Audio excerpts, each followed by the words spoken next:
વારુડો દેવા નથી આવતો, દેવા વહેલા છોડો, કાં તો દેવ છે અને એમાંય દેવના દેવ ગણપતિ દાદા છે, એનું માત્ર તમે ખાલી નામ લઈ લો ને તો તમારા જીવનમાંથી વિઘ્ન, વ્યાધિ, ઉપાધિ, પીડા, સંકટ, રોગ, શત્રુ, નડતર, બલા, દ્રષ્ટિ બધાનો નાશ થઈ જશે.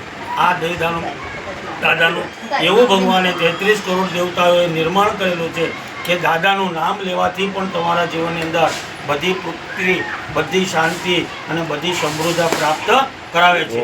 એટલે બોલો શ્રી ગણપતિ ગજાનંદ મહારાજ કી જય. આપણા દાદાનો સરસ મજાનો અભિષેક કરી દીધો. હવે હું જે નામ બોલું એ નામથી બેન તારે પાણી અરે ભગવાનને વિનાયક, ધૂમ્રકેતુ, ગણા આદ્યો, ભાલચંદ્રો અને ગજાનંદ. આ ભગવાનના આપણે 12 નામથી આહવાન કર્યું. પેલા સાંભળી લો બરાબર. ભગવાનનું એક નામથી અંદર આપણે આહવાન કરીએ, એક નામ બોલીએ તો ભગવાન એટલા રાજીથી આપણે બધા વરદાન દેતા હોય. તો આપણે એના કેટલા નામથી એનું ભગવાનનું આહવાન કર્યું, પૂજન કર્યું? 12 નામ. તમે મને જમવા બોલાવો અને એક વસ્તુની મીઠાઈ આપો તો હું દક્ષાબેને મને સારું જમાડ્યું, પણ એની જગ્યાએ તમે 32 સોનાના ભોજન કરાવો તો કેટલો રાજી થાવ?